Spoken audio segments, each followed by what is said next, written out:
Tonight, the Republican convention comes to its conclusion as the Republican Party's presidential nominee gives his acceptance speech. And he is giving this acceptance speech, I think it cannot be overstated.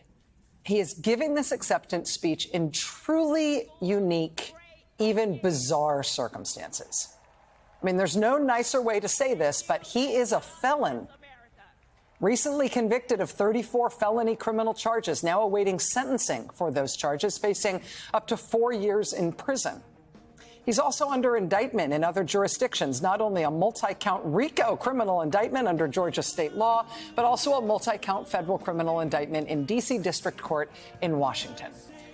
Happily for the nominee, but just adding to the weirdness of it for all the rest of us, at this moment, he is no longer facing multiple additional felony federal charges in Florida under the Espionage Act. But that's only thanks to a shock ruling from a judge he appointed in his last days in office. That shock ruling is now being appealed, which means if the appeal by prosecutors is successful, we might expect that the nominee will end up federally indicted under the Espionage Act again, in addition to the other charges he is still facing.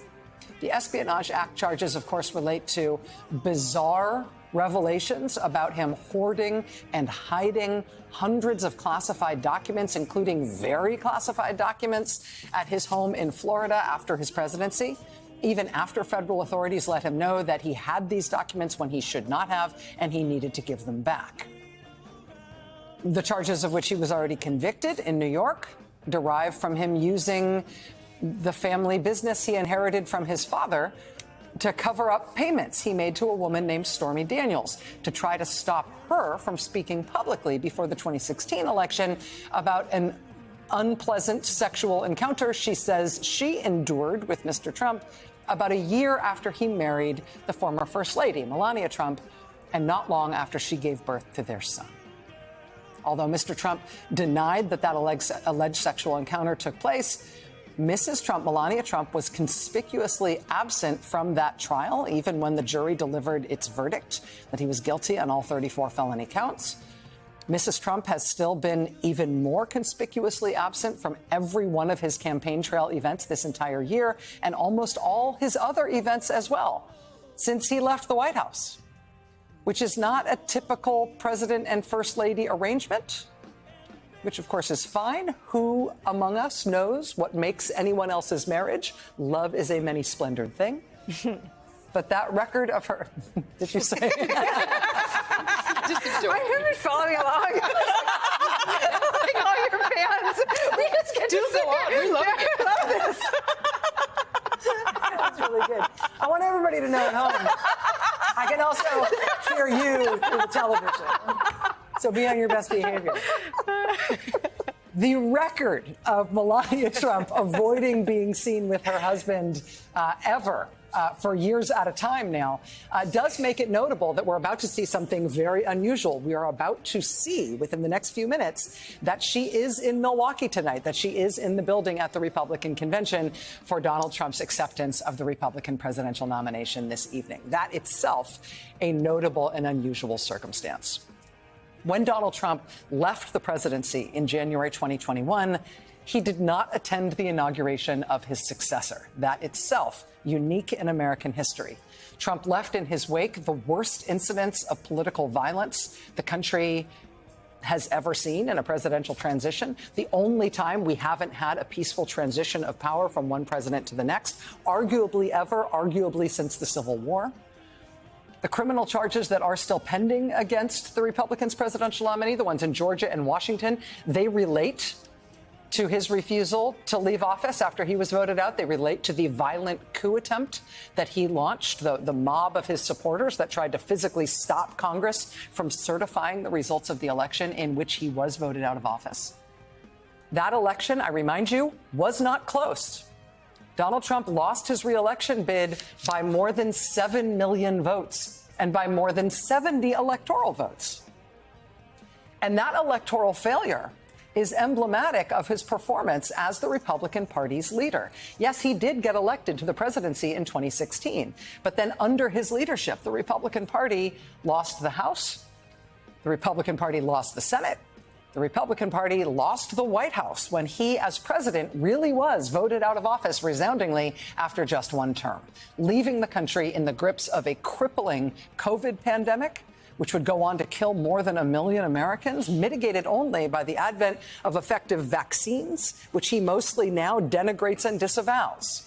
He also left the country with his Supreme Court, onto which he installed 3 new hardline, ultra-conservative justices who, true to his promise, soon overturned Roe versus Wade, throwing women's rights in this country into a very, very fast reverse gear, ushering in draconian abortion bans in Republican-controlled states across the country, leading quickly thereafter to Republican-led efforts to ban in vitro fertilization, to even ban and restrict birth control, leading Republicans in Washington and in the most influential conservative advocacy groups to start their plans for a national abortion ban, for birth control restrictions, for even things like a ban on pornography, a ban on no-fault divorce. It is a wild record on which to try to build a return to power. But here we are.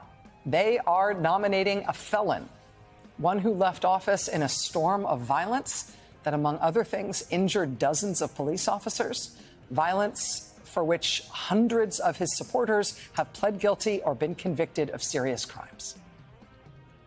We put criminals where they belong, in jail. Cops are good, criminals are bad. Donald Trump stands with the people and the police, our men and women in blue, not with the criminals and the rioters.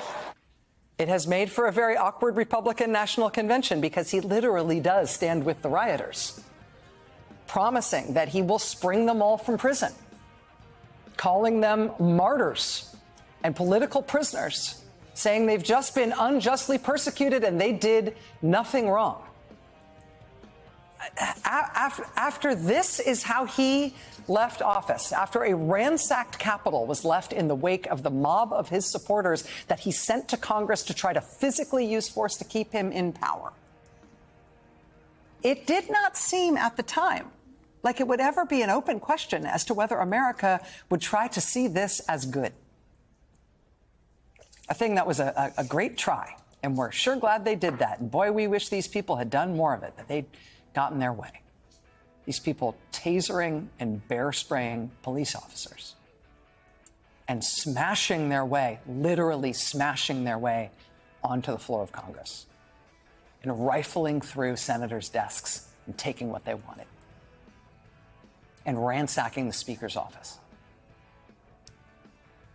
It did not seem at the time like we had any lack of clarity as a country as to whether or not it would be a good thing or a bad thing for our country if this guy, with the paramilitary gear and the zip ties to tie people up, it did not seem like we had any lack of clarity in considering whether it would be a good thing if this guy had gotten his hands on the members of Congress he was hunting for. And what was he going to do with those zip ties? And what if it had been the vice president? But that's where we are tonight, with the Republican Party almost by acclamation nominating the man who used that violence to try to stay in power, nominating him to once again become president.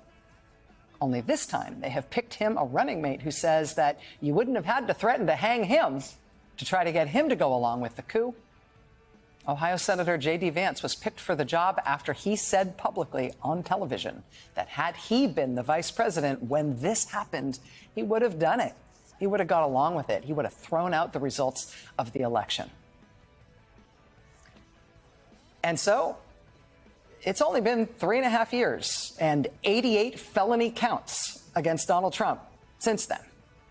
But the Republican Party is back offering more of this, please. This RNC, this Republican National Convention, saw one of Trump's former advisors take a plane to the convention direct from prison. Unlike many other Trump advisors, he was not in jail on fraud or corruption charges. He was in jail after he took credit for helping to conceive of and to try to implement the plan to stop the certification of the election results, to pressure Vice President Mike Pence to rejecting the election results from states Trump lost. Peter Navarro took credit for conceiving and trying to implement that plan, and then he refused a subpoena to testify about it.